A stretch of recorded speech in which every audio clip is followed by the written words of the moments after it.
London, in the spring of 1819, was a city of promises kept and broken in the same breath. The air, thick with the scent of coal smoke and damp earth, carried the sound of carriage wheels on wet cobblestones and the distant, hopeful chime of a church bell. For most, it was a season of emergence, of shrugging off the grey mantle of winter. For Adela Lanbury, it was merely a change in the quality of the light that filtered through the grimy windows of her uncle's townhouse in Bloomsbury. The light was brighter, yes, but it only served to better illuminate the dust motes dancing in the silent, stagnant air. It illuminated the cage. The house itself seemed to hold its breath. It was a tall, narrow building of once fashionable brick, now grimed with a permanent layer of city soot. Inside, the furniture was heavy and dark, shrouded in dust sheets in rooms that were never entered. The clocks had long since stopped, their silence a more profound statement than any ticking. Adela's life was lived in a small suite of rooms at the back of the house, overlooking a patch of mossy ground that her uncle optimistically referred to as the garden. This morning, like every morning for the past 5 years since her parents' passing, began with her uncle. Rupert Lanbury was a man whose presence seemed to subtract warmth from a room. He was not a large man, but he carried himself with an air of aggrieved importance, his shoulders perpetually hunched, as if bearing the weight of a world that had failed to appreciate him. He entered her small sitting room without knocking. He never knocked. It was his house, a fact he reiterated with the tired finality of a catechism. In his hand, he held a length of fabric. It was a dull, lustreless grey, the colour of a pigeon's wing, of dishwater, of despair. "Your Modiste has sent the materials for your new day dress," he announced, his voice thin and dry as old paper. He draped the fabric over the back of a chair, where it slumped, lifeless. "I trust it is to your satisfaction." It was not a question. Adela looked from the fabric to her uncle's face. His eyes, small and pale, held a familiar glint of satisfaction. He enjoyed these small, daily cruelties. They were the substance of his power over her, dressing her in colours that drained the life from her face, insisting on styles that were a decade out of fashion, keeping her hair in a severe, unflattering knot at the nape of her neck. These were the bars of her cage, more effective than any lock or key. They were designed to make her invisible, to make her plain, to make her, in the eyes of the world, precisely what he told everyone she was. "Thank you, Uncle," she said. Her voice was quiet, even. She had learned a long time ago that tears were exactly what he wanted. Protest was a sport. Silence was her only shield. "It is very practical. Practicality is a virtue in a young woman of your position," he said, the words a mild rebuke. "Beauty fades. Good sense endures." He gave a thin, bloodless smile. "And you have a great deal of good sense, Adela." The unspoken words hung in the air between them. "Because you have little else." She did not look in the mirror often. When she did, she saw a stranger her uncle had created. A pale face, large, serious eyes, the colour of moss after rain, and a frame lost in swaths of dreary fabric. But beneath the artifice, she knew. She knew the shape of her own face, the deep auburn of her hair that her uncle insisted she powder, the straightness of her spine. She was Adela Lanbury, daughter of a man who had loved her, and a woman who had taught her to read Greek. She was not this grey ghost. She was merely in hiding. Later that day, the letter arrived. It was carried not by a footman, but by a clerk from a solicitor's office, a man with ink-stained fingers and a nervous cough. It was addressed to her uncle. Adela watched from the top of the stairs as Rupert took it into his study, the one room in the house that felt truly lived in, smelling of brandy and sealing wax. The door closed with a definitive click. She knew what it concerned. For weeks there had been whispers, low-toned conversations that ceased the moment she entered a room.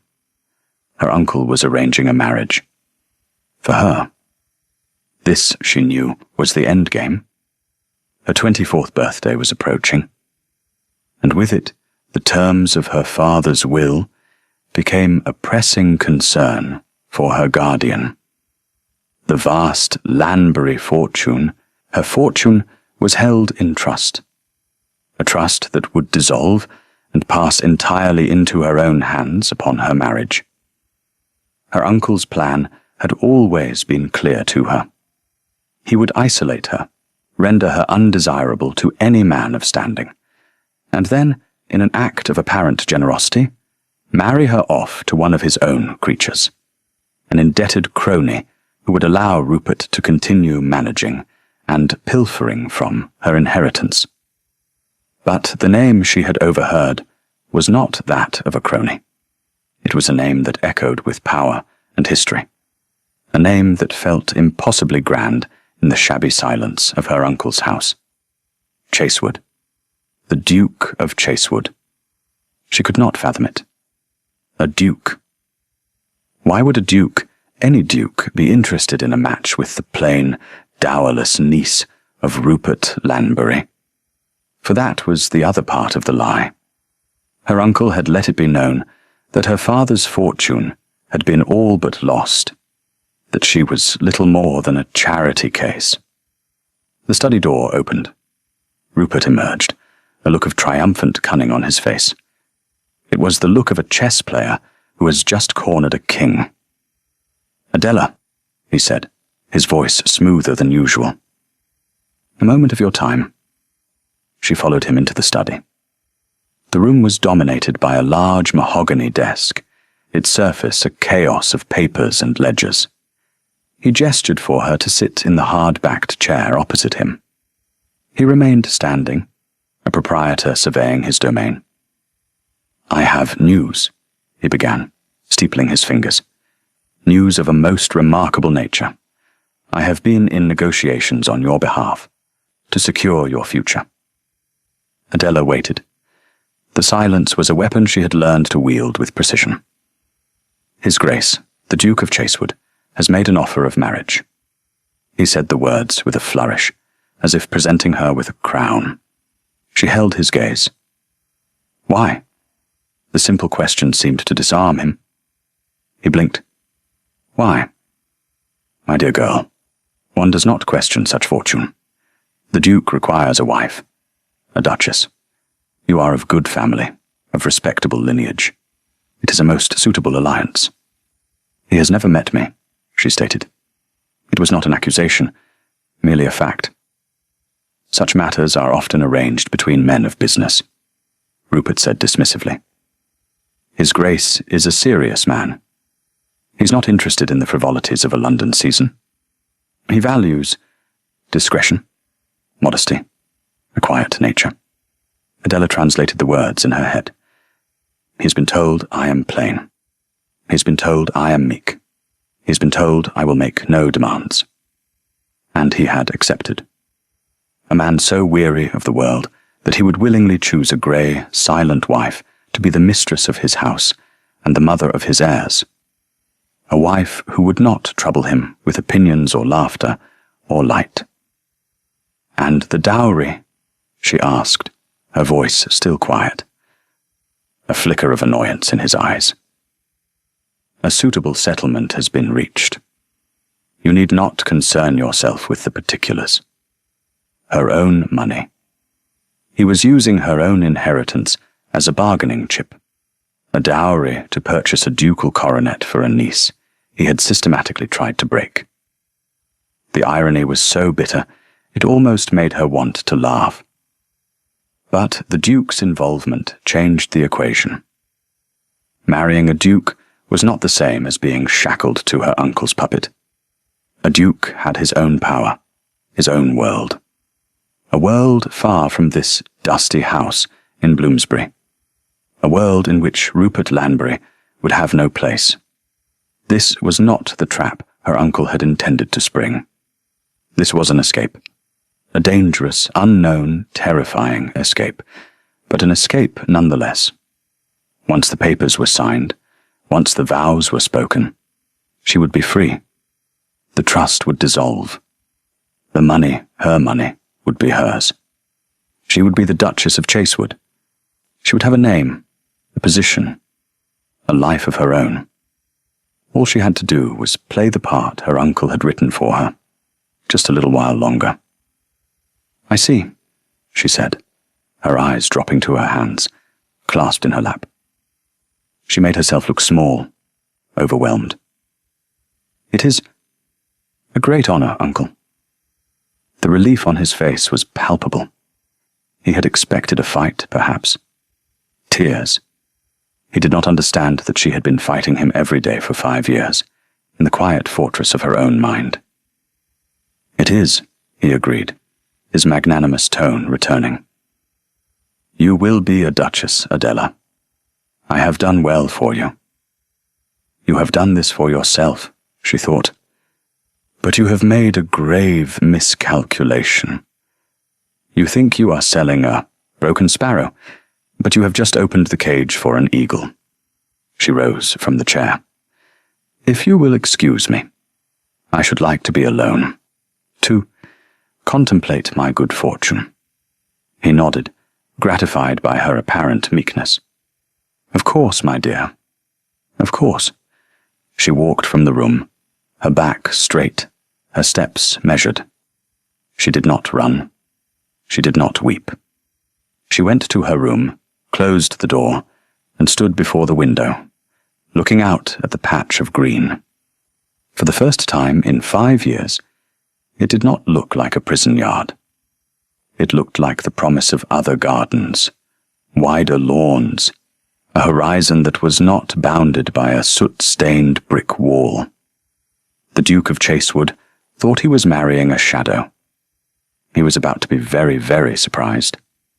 Percival Ramsay, the 8th Duke of Chasewood, stood in the library of his London residence, a glass of claret untouched on the mantelpiece beside him.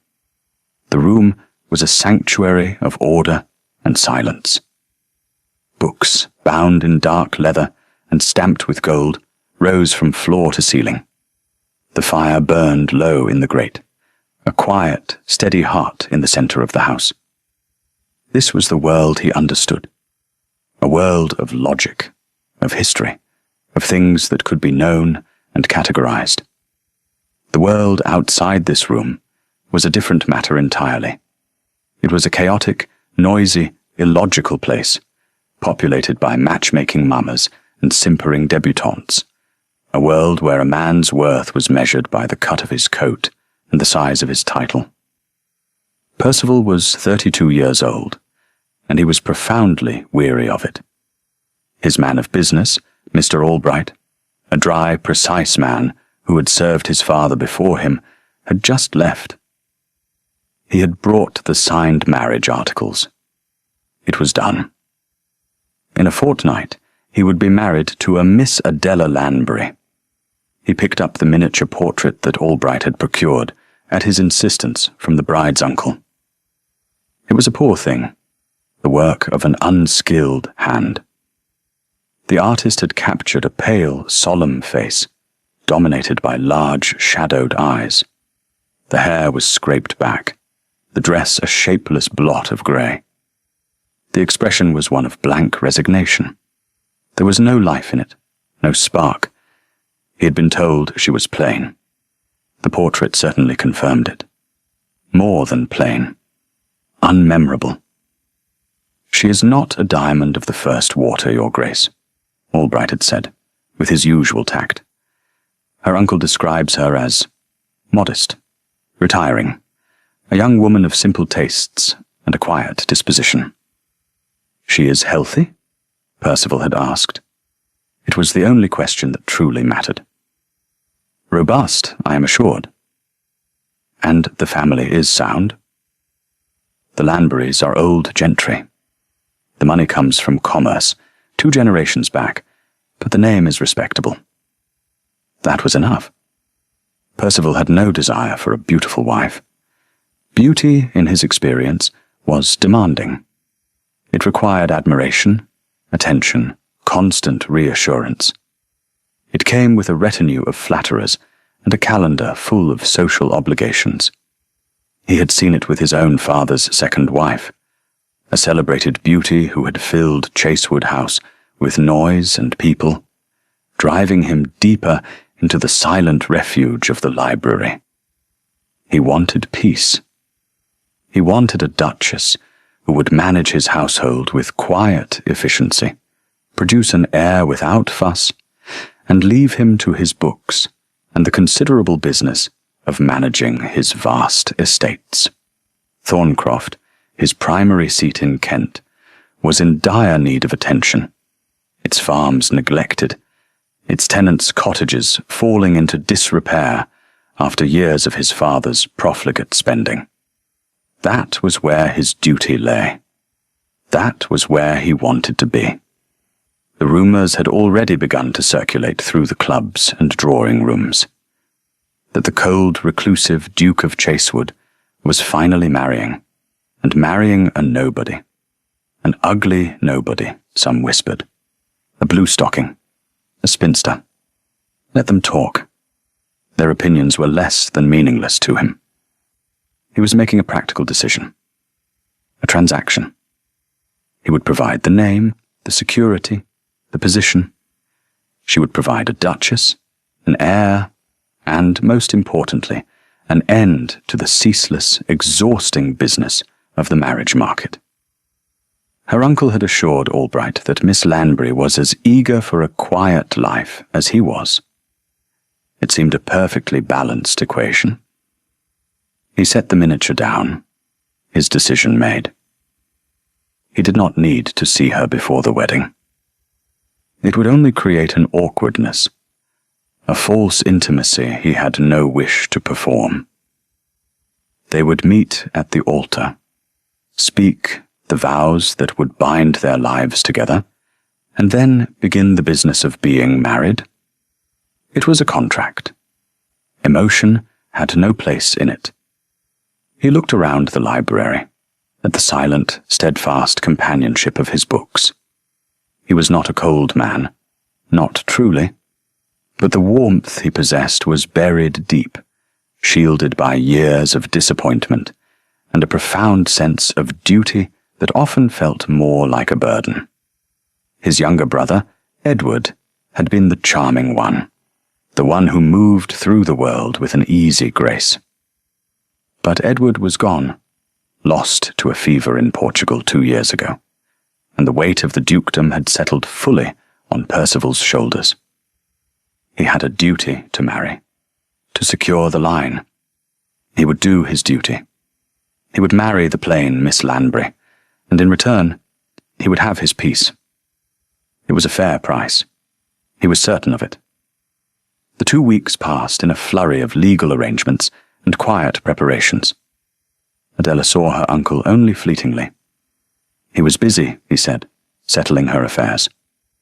In truth, he was extracting every last shilling he could from the estate before he lost control of it. Adela did not care. Let him have his scraps. She was about to inherit a kingdom. The modiste came and went, fitting the grey wedding dress under Rupert's watchful eye. It was a severe, high-necked gown with long sleeves, designed to conceal rather than reveal. The only concession to the occasion was the fabric, a heavy silk that rustled like dry leaves, and the veil. The veil was of a thick, opaque lace, a veritable shroud. A bride should be modest before her husband, Rupert had declared, holding the lace up to the light. There will be time enough for acquaintance later. Adela knew the veil served another purpose. It would keep her face hidden until the very last moment, ensuring the Duke could not cry off, ensuring the contract was sealed. Her uncle was leaving nothing to chance. On the final evening in the Bloomsbury house, Adela packed a small trunk herself. She did not pack the grey dresses or the drab shawls. She packed the few things that were truly hers. A small collection of books, her mother's locket, and a portfolio of drawings she had made in secret. Architectural sketches of imagined houses, light-filled and open to the sky. She packed the tools of her own quiet rebellion. As she closed the lid, a strange sense of calm settled over her. She was standing on the edge of a precipice, and she did not know if the chasm below held ruin or salvation. But the air she was breathing was, for the first time, the air of freedom. Tomorrow, she would become the Duchess of Chasewood. Tomorrow, the ghost her uncle had created would vanish, and Adela Lanbury would finally step into the light. We'll take a very short break. If you don't want to miss new stories, please subscribe to the channel. The wedding was held in St. George's, Hanover Square, but it felt less like a society event and more like a clandestine transaction. The church was cavernous and empty, save for the necessary parties. Percival stood at the altar, ramrod straight in a coat of dark blue superfine wool. Beside him was a distant cousin, who served as his witness. On the other side stood Adela, a slim, grey figure, with her uncle at her elbow, his hand gripping her arm a little too tightly.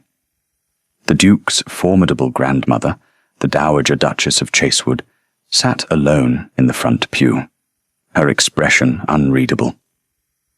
Adela moved through the ceremony as if in a dream.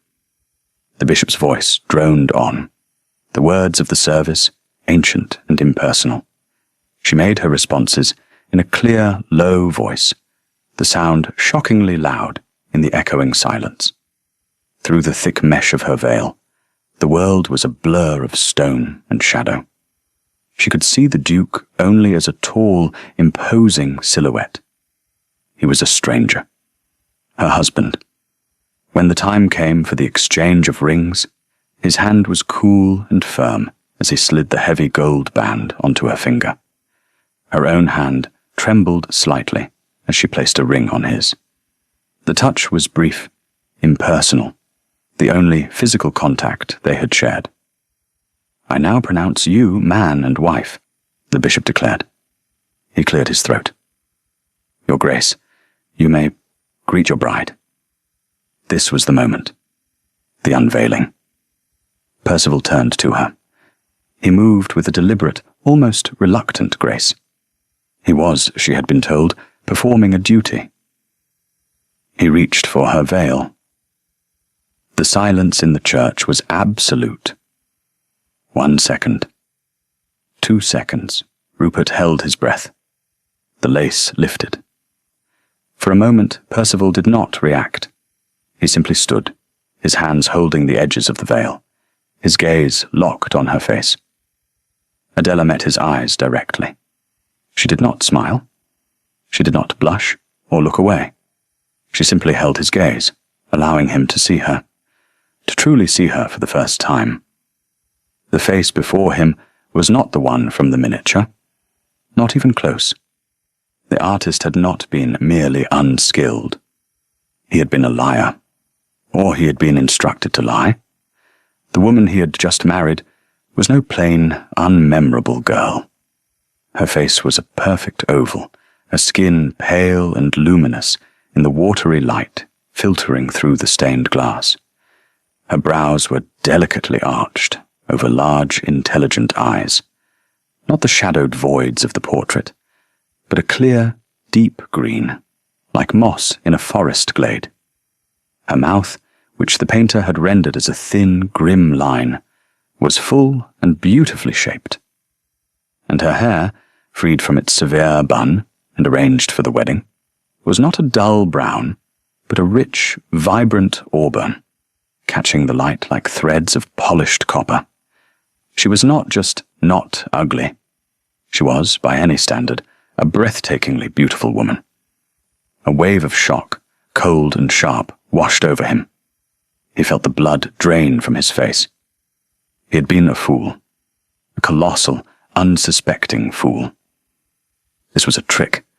A bait and switch of the highest order. He had contracted for a plough horse and been presented with a thoroughbred. And thoroughbreds, as he knew all too well, were never peaceful. His eyes, dark brown, and suddenly hard as stone, narrowed. The shock curdled into suspicion, then into a cold, quiet rage. He looked from her face to her uncle, who was now beaming, a greasy, self-congratulatory smile plastered on his face. And then he looked back at her. Was she a party to this? This silent, beautiful creature with the unsettlingly steady gaze. Had she been laughing at him all this while? The meek, retiring spinster? It was a farce. He dropped the veil. He did not kiss her. He turned to the bishop, his face a mask of iron control. The documents are signed. We are concluded here. The journey to Thorncroft was made in the Duke's travelling coach, a large, well-sprung vehicle that swallowed the miles with quiet efficiency. It could have been comfortable. Instead, it was a torture chamber of silence. Percival sat opposite Adela, his arms crossed over his chest, his jaw tight. He had not spoken a single word to her since leaving the church. He stared out the window, his expression grim, as if the rolling hills of the Kentish countryside were a personal affront. Adela sat in her own corner, her hands clasped in her lap. The grey silk of her wedding dress felt like a costume from a play that had ended badly. She understood his shock. She had anticipated it.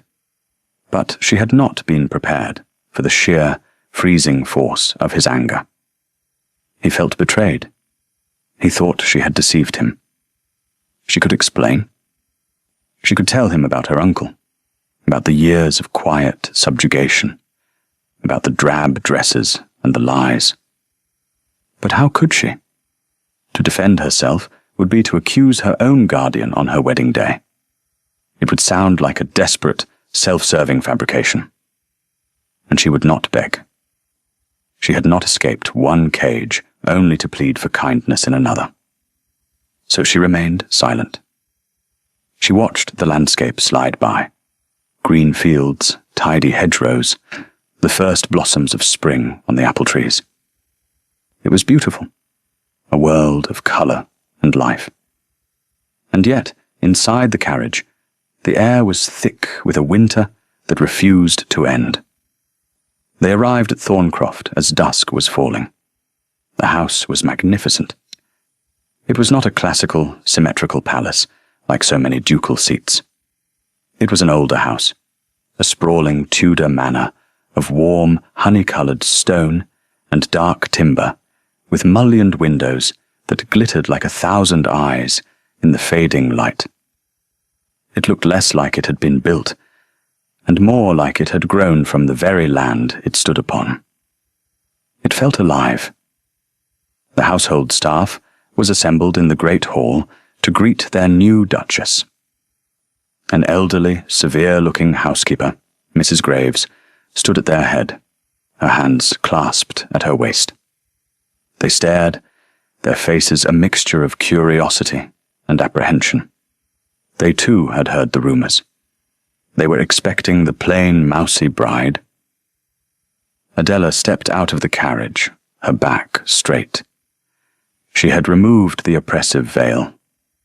She met their stares with the same quiet dignity with which she had met her husband's. A low murmur rippled through the staff. Percival brushed past her without a word and strode into the house. "Mrs. Graves," he said, his voice clipped. "Her Grace will be shown to the Duchess's apartments. I will be in my study." He did not look at Adela.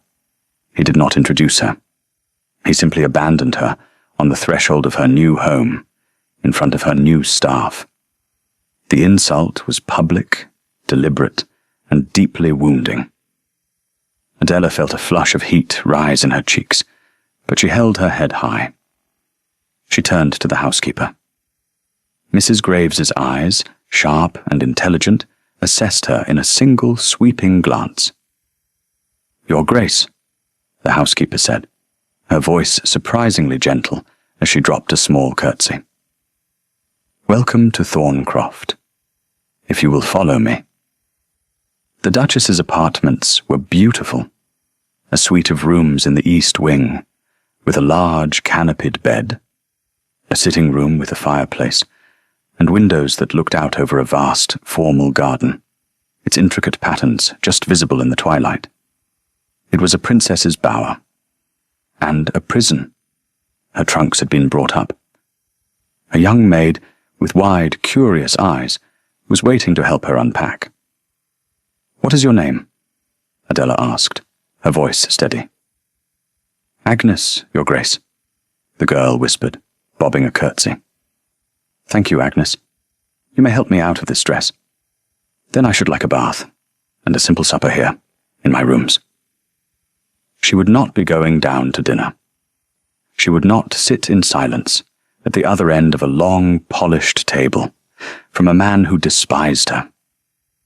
The battle had been joined, and the first rule of warfare was to choose your ground. Tonight, this room was her ground. Later, as she lay in the enormous bed, the fine linen cool against her skin, Adela allowed herself a moment of weakness. A single tear traced a path down her temple and into her hair. He thought she was a liar. A beautiful, scheming liar. Her uncle's plan had failed, but he had succeeded in poisoning her escape. She had won her freedom from him, only to find herself shackled to a stranger's contempt. She turned onto her side, facing the dark, unfamiliar room. The house was silent around her. It felt like it was watching, waiting. She had survived 5 years with Rupert Lanbury. She would survive the Duke of Chasewood. She had to. She closed her eyes, and through sheer force of will, fell into an exhausted, dreamless sleep. Days at Thorncroft settled into a strange, strained routine. Adela and Percival lived in the same house, under the same roof, but as two planets in separate orbits, held together only by the invisible gravity of their vows. They saw each other at meals, which they took in a cavernous dining hall at a table so long they might as well have been in different rooms. Their conversation was excruciatingly polite and utterly meaningless. "Is the tea to your liking, Your Grace?" "It is excellent, thank you." "The post has arrived from London."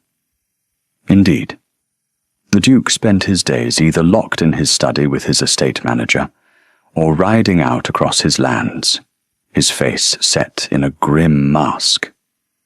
He was avoiding her. That much was clear. He was a man who had been presented with a problem he did not know how to solve, and so he had chosen to ignore it. Adela, however, refused to be ignored. She was the Duchess of Chasewood. This was her home now, and she would not be a ghost in it. On the third morning, she came down to the dining hall before him. A footman was setting 2 places at opposite ends of the gleaming expanse of mahogany. "Good morning, Thomas," she said. "From now on, we will take our meals at this end of the table." She indicated the end nearer the fire. "Please set 2 places side by side." The footman stared at her, his mouth slightly agape. "Side by side, Your Grace?" "Yes," she said, her tone pleasant but firm. "It seems a great waste of heat to sit so far from the fire, does it not?" When Percival entered the room, he stopped short. The table had been reset as she had instructed. Adela was already seated, a book open beside her plate. She looked up and met his gaze. "Good morning, Your Grace," she said calmly. "I hope you slept well." He stood there for a long moment, his expression unreadable. She saw a flicker of something in his eyes. Annoyance? Surprise? He was being maneuvered, and he knew it. But to object would be to engage, to admit that the seating arrangement mattered. It would be an admission of hostility. He gave a stiff, formal nod and took the seat beside her. The proximity was startling. She could smell the scent of soap and clean linen from his cravat. She could see the fine lines at the corners of his dark brown eyes. The silence between them was no longer distant and echoing. It was close, charged, and deeply uncomfortable. He did not speak a word throughout the meal. But he had sat down. It was a victory. A small one, but a victory nonetheless. Adela began to explore the house. Thorncroft was a labyrinth of corridors, galleries, and forgotten rooms. It was a house that held centuries of secrets. She found her way to the library. It was even grander than the one in London, a magnificent two-storied room with a gallery running around the upper level. It smelled of leather and beeswax and thyme. This was his sanctuary. She knew she was trespassing. But the books called to her. She ran her fingers along their spines, reading the titles. History, philosophy, science, poetry. And on the lower shelves, a large collection of works on agriculture, engineering, and architecture. She began to spend her afternoons there. She would choose a book and settle in a window seat, losing herself in its pages.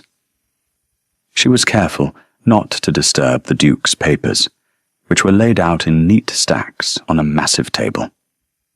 She was a quiet, unobtrusive presence. But she was there. One afternoon, he found her there. He had entered so silently, she hadn't heard him. She looked up from her book, a treatise on Palladian design, to find him standing by the fireplace, watching her. His expression was not angry, merely watchful. "You find the collection to your liking?" he asked. His voice was low, formal. "It is magnificent," she said honestly. "I have never seen so many books in one place." He inclined his head. "My great-grandfather was a collector." He walked over to the table where she was sitting. He glanced at the open book. Palladio, an ambitious choice. "I enjoy architecture," she said. "The logic of it. The way a structure can create not just shelter, but a feeling. Space. Light." He looked at her then, a long, searching look.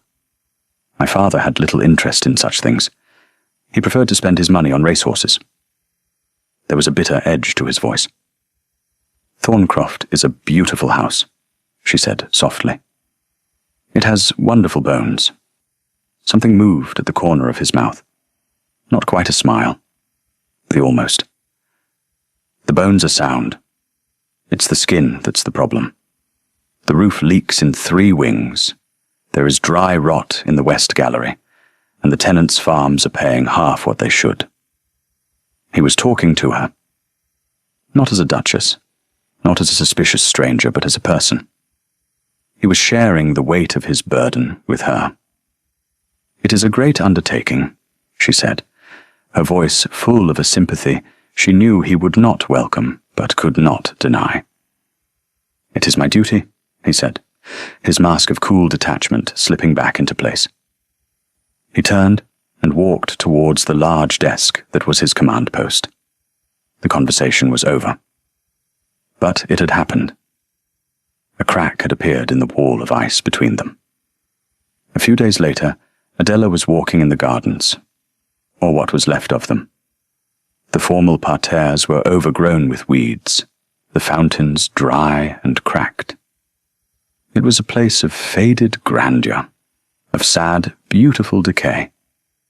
She was sketching in her notebook, reimagining the lines of the garden, when she saw a small child, no older than 7, sitting on the edge of a crumbling stone bench, crying.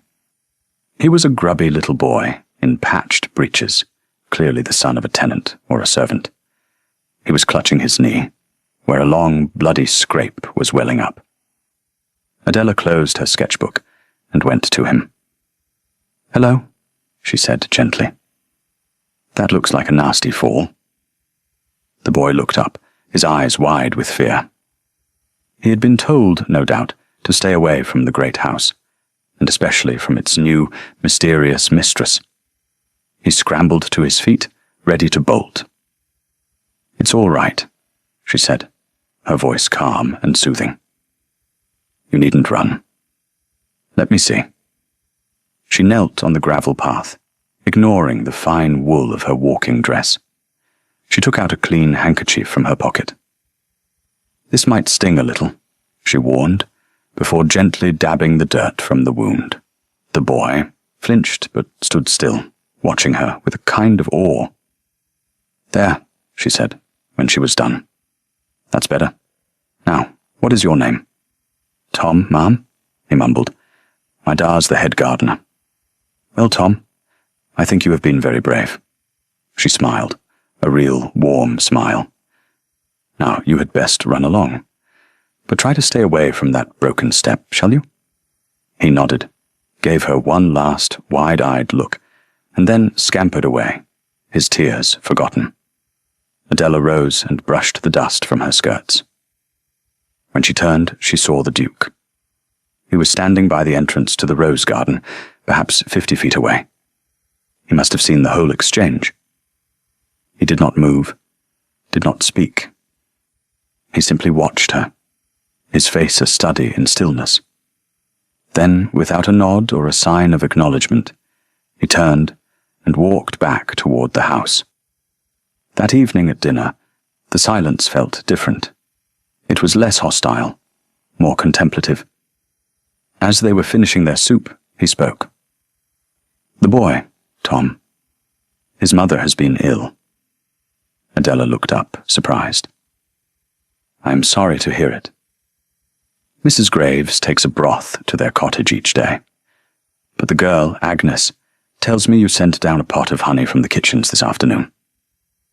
Adela felt a flush of colour rise in her cheeks. She had not meant for him to know. "Honey is good for a cough," she said simply. He looked at her, his dark eyes searching her face. He was trying to reconcile the woman who knelt in the dirt to tend to a child's scraped knee with the scheming beauty he imagined her to be. The two images did not align. He was a man of logic, and the evidence was beginning to contradict his initial conclusion. "It was a kindness," he said, the words sounding stiff and unfamiliar on his tongue. "It was nothing," she replied. But it was something. She knew it, and he knew it. It was another small chip in the ice. A week later, Percival was in his study late at night, wrestling with a set of accounts that refused to balance. His father's chaotic bookkeeping was a nightmare. He was tired, and a headache was beginning to pound at his temples. There was a soft knock at the door. "Enter," he called, his voice rough with fatigue. Adela came in.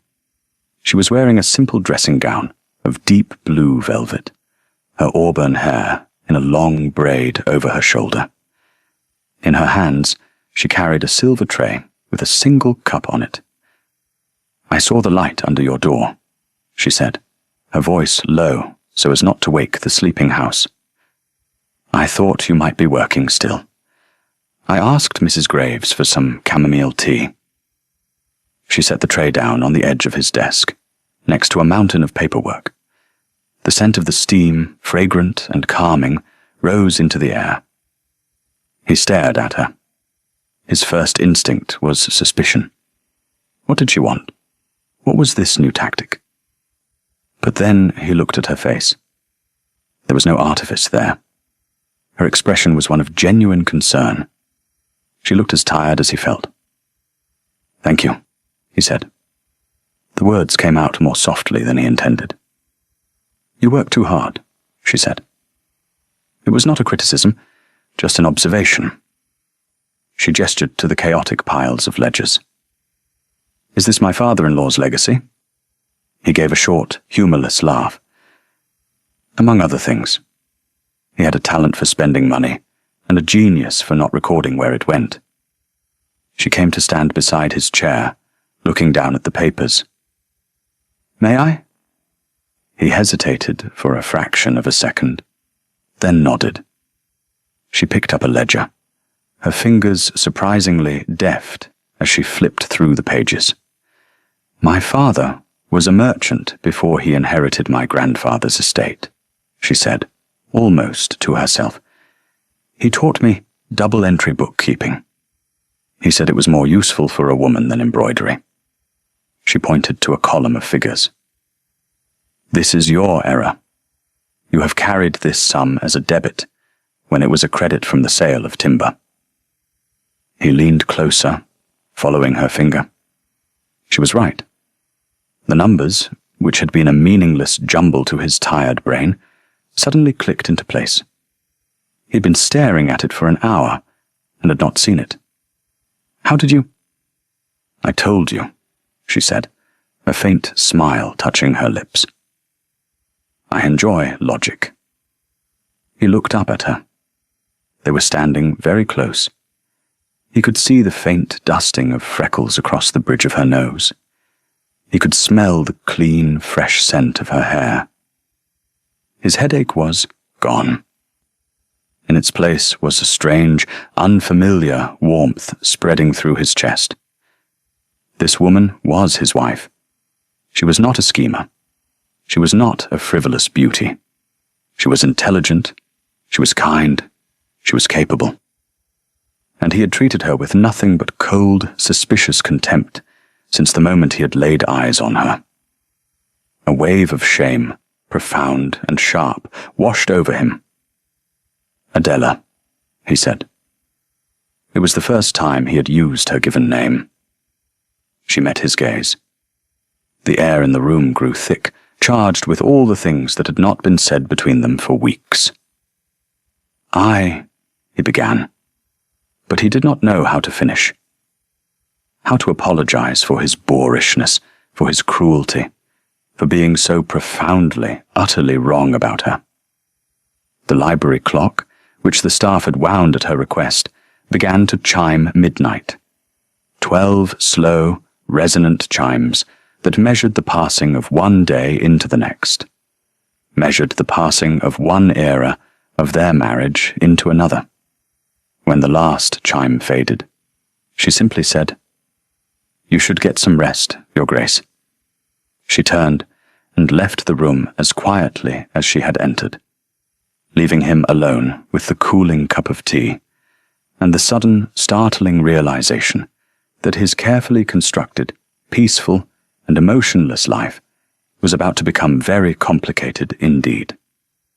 He was beginning to feel something for his wife, and it felt dangerously like admiration.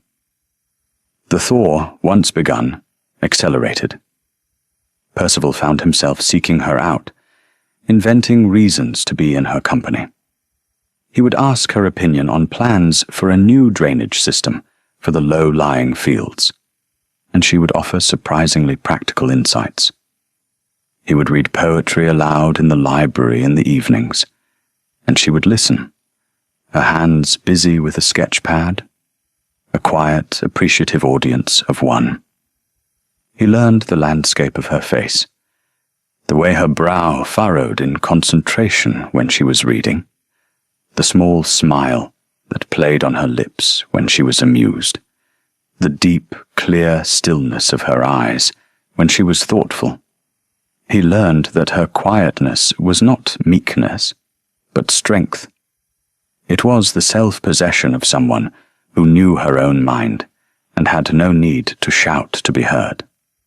He began to understand that the woman he had married was not a deception. She was a revelation. The true deception had been the story he had been told, the story he had been all too willing to believe because it suited his own prejudices about the world. The peace he had so desperately craved was being replaced by something else, a disquiet, an awareness of her presence in every corner of the house, a longing to hear her voice, to see her smile. The cold, logical fortress of his heart was being dismantled, stone by stone, by a woman who had never once raised her voice against him. His coldness toward her had been a shield, but he was beginning to realize it had not been shielding him from her. It had been shielding him from himself, from the terrifying, exhilarating possibility of feeling something again. One rainy afternoon, he found her in the West Gallery, a long, draughty corridor lined with portraits of his ancestors. The roof was leaking, as he'd said, and a steady drip, drip, drip into a strategically placed bucket was the only sound. Adela was standing before a portrait of a woman with auburn hair and a gentle, intelligent face. "My grandmother," he said, coming to stand beside her. "The one who was at our wedding."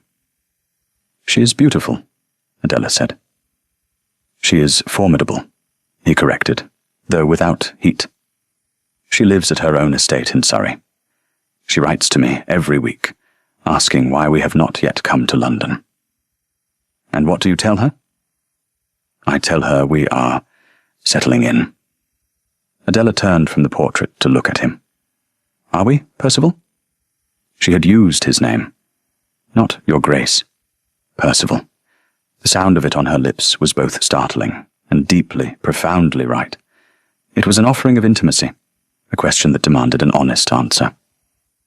He looked at her, at the earnest, open expression on her face, and knew that he could no longer hide behind his ducal title. "No," he said, his voice quiet. "We are not, and it is entirely my fault." He took a breath. The apology he had rehearsed 100 times in the silence of his own mind finally came out. "I owe you an apology, Adela. I have behaved abominably. I was told a lie, and I chose to believe it. I judged you without evidence, and I treated you without courtesy or respect.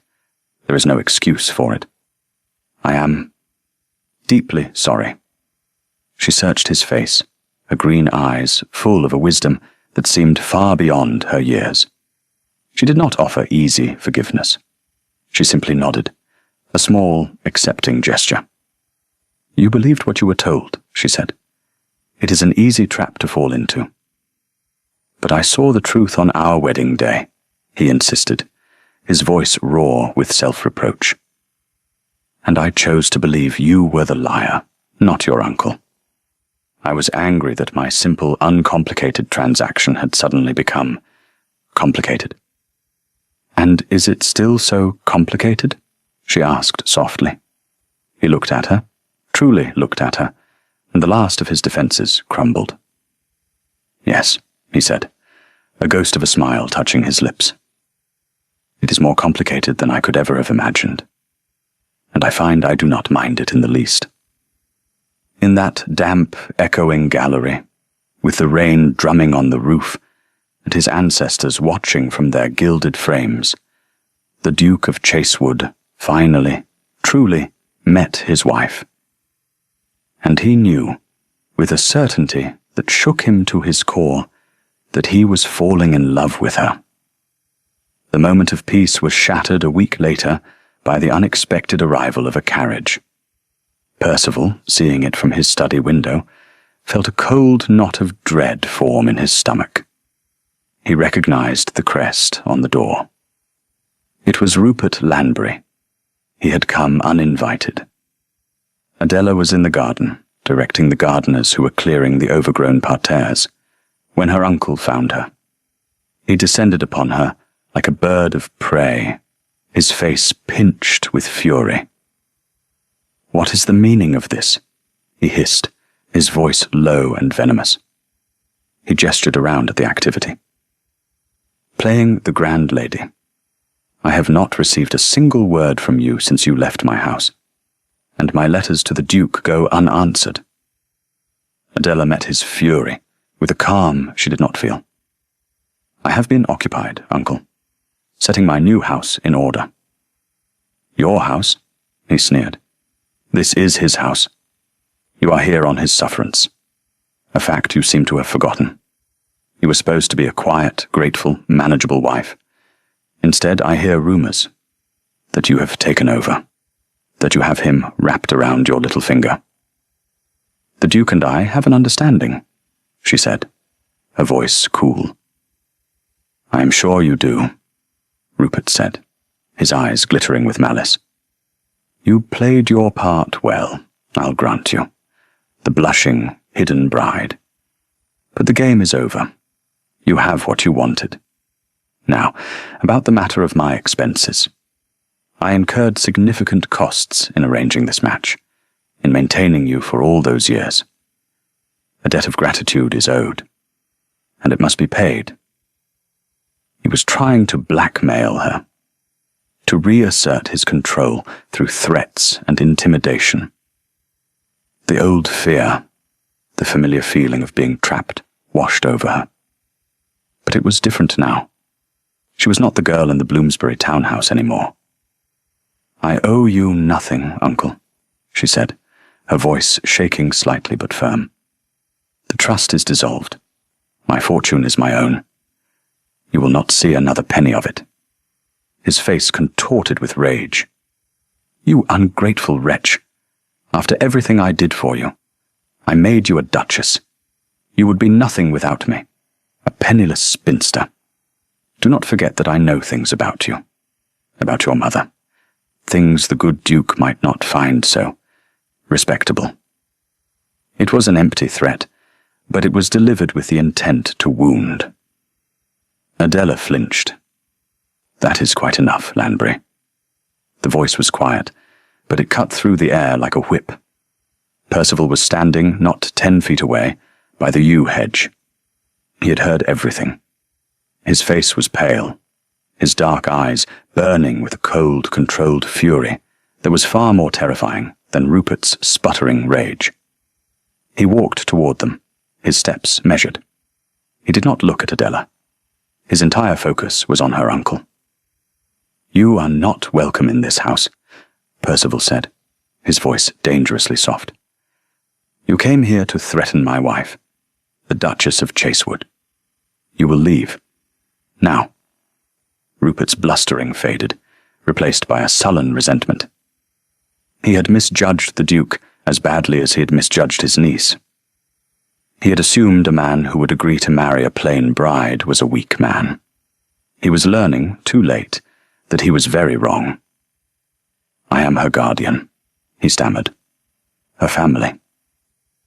"You are nothing to her," Percival stated, his voice like chips of ice.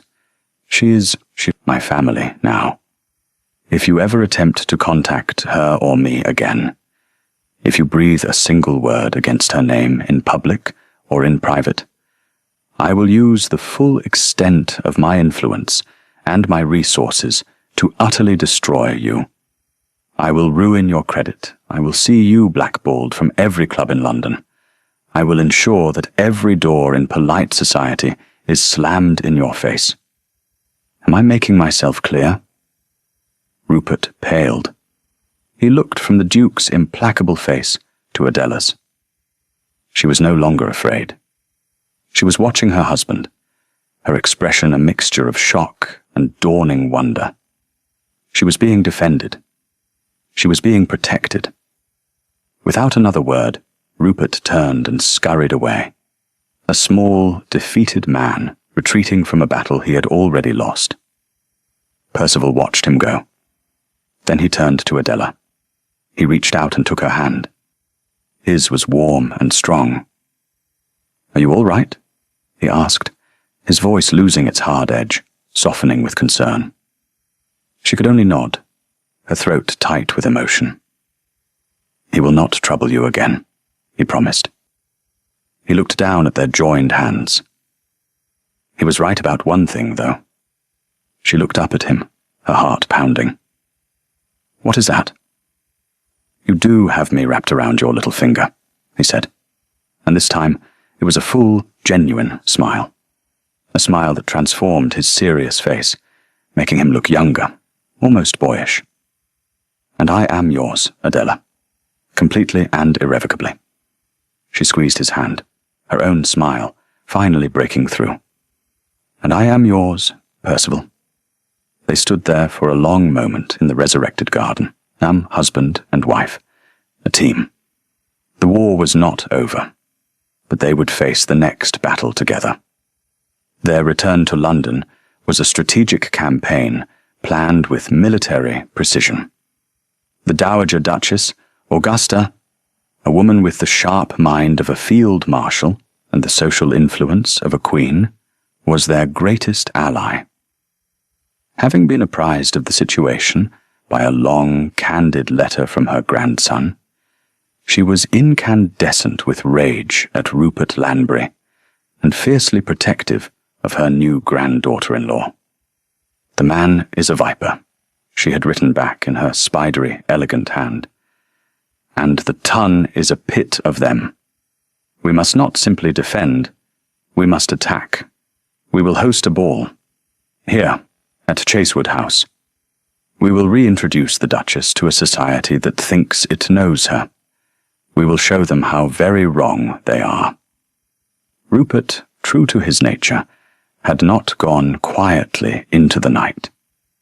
Humiliated and furious, he had spent the intervening weeks poisoning the wells of society gossip. The story he spun was a masterpiece of malicious invention. The new Duchess of Chasewood, he whispered, was not just plain. She was a cunning, ill-tempered shrew. She had trapped the poor Duke, a man of simple tastes, and now led him a merry dance.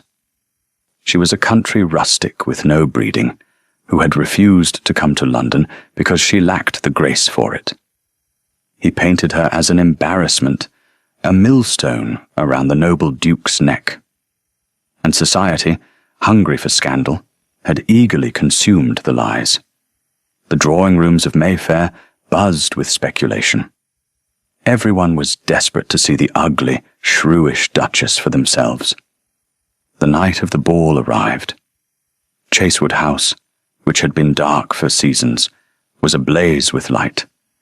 Hundreds of candles glittered in the crystal chandeliers, their light reflecting off polished floors and gilded mirrors. The air was thick with the scent of beeswax and hothouse flowers. All of London society was there, drawn by the irresistible lure of a potential train wreck. Upstairs, in her dressing room, Adela stood before a full-length mirror. She was not the same woman who had left London in a grey silk gown. The months at Thorncroft, the quiet joy of her unfolding relationship with Percival, the simple act of being seen and valued for who she was, had transformed her. A new confidence radiated from her, a serene self-possession that was more compelling than any conventional beauty.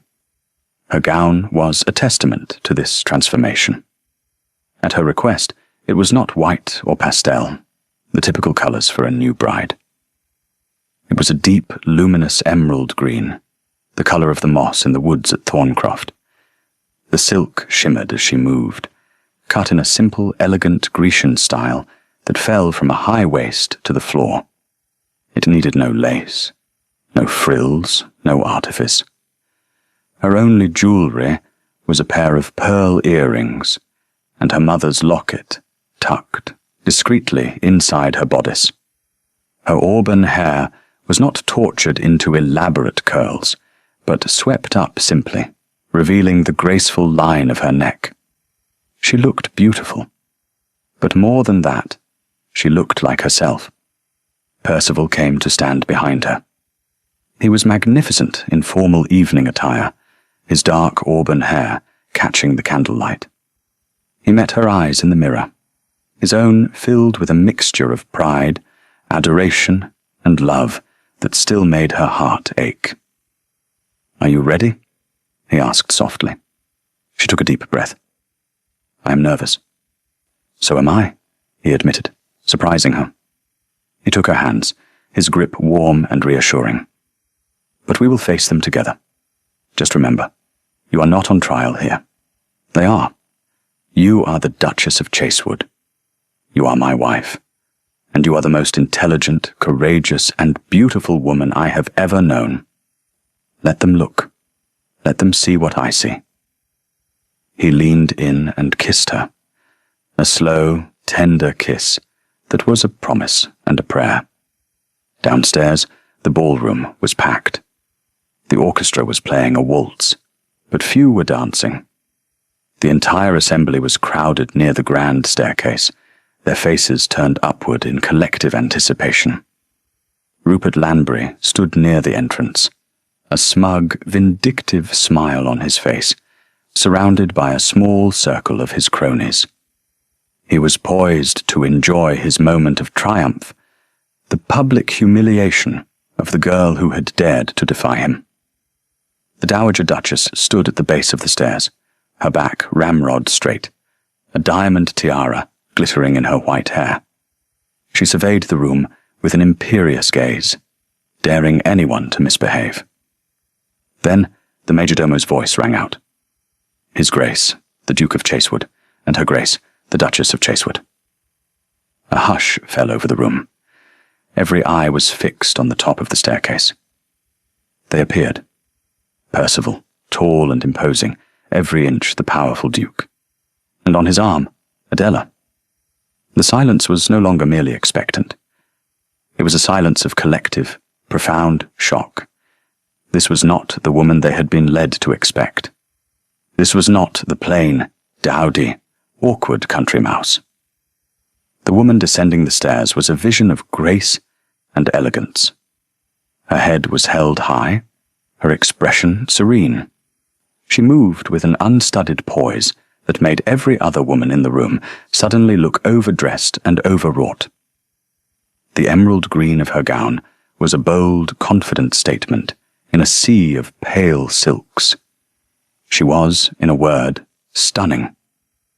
A low, astonished murmur swept through the ballroom, the sound of 100 whispered lies dying at once. Rupert Lanbury's smile froze, then collapsed. He stared, his face a mask of disbelief and fury. This was not possible. This was not the creature he had created, the ghost he had kept in the shadows. This was a queen, and she was looking down on them all with a calm, regal composure that utterly dismantled his narrative.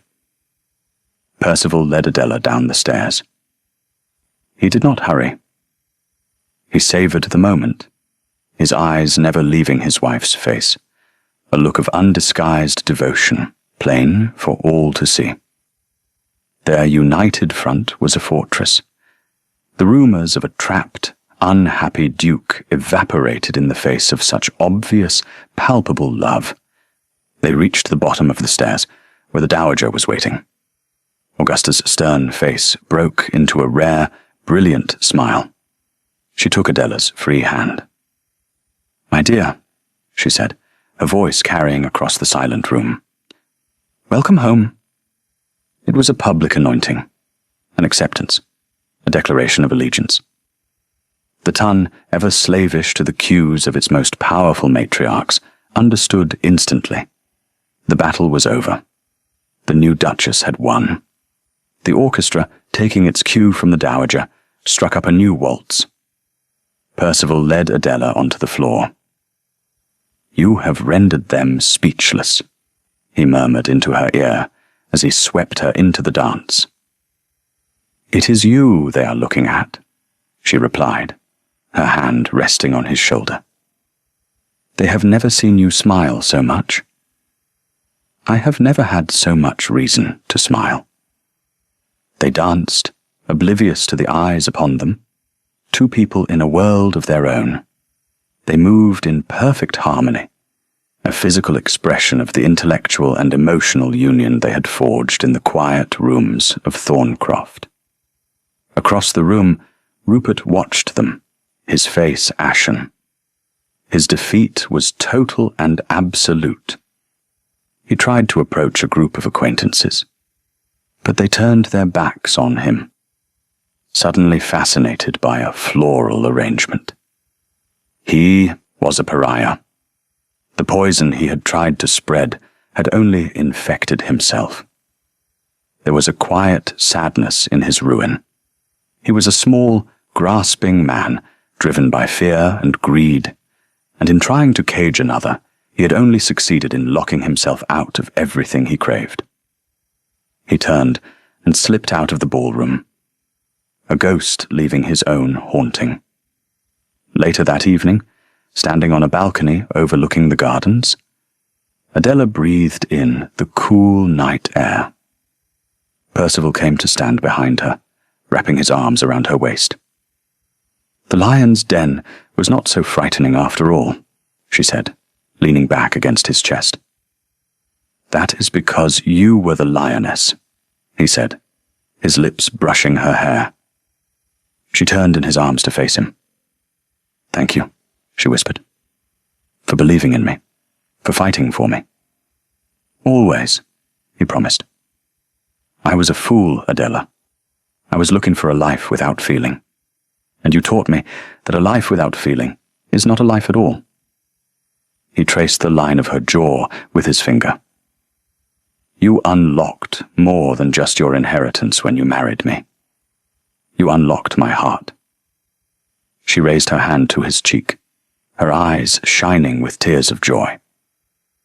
"And you, my darling husband, you gave me back my name, and then you gave me yours." He lowered his head and kissed her, a deep, passionate kiss full of all the love that had grown between them in the quiet countryside, now proclaimed in the heart of London for all the world to see. The lies had been loud, but the truth, they had discovered, had a quiet, unshakable power of its own. The truth was love. Epilogue. 1 year later, the gardens at Thorncroft were in full bloom. What had been a wilderness of weeds and decay was now a masterpiece of colour and design. Orderly rows of lavender scented the air, and a profusion of roses, white, pink, and a deep, velvety red, climbed the ancient stone walls. The fountains, their stone basins repaired, now sent sparkling jets of water into the summer sky. Adela, Duchess of Chasewood, stood on the newly paved terrace. A large roll of architectural drawings spread out on a stone table before her. She was wearing a simple morning dress of pale blue muslin, her auburn hair tied back in a practical but elegant knot. A faint smudge of charcoal was on her cheek. She was no longer just the mistress of Thorncroft. She was its co-creator, its visionary. The renovations to the house were well underway, guided by her meticulous plans. The west gallery no longer leaked.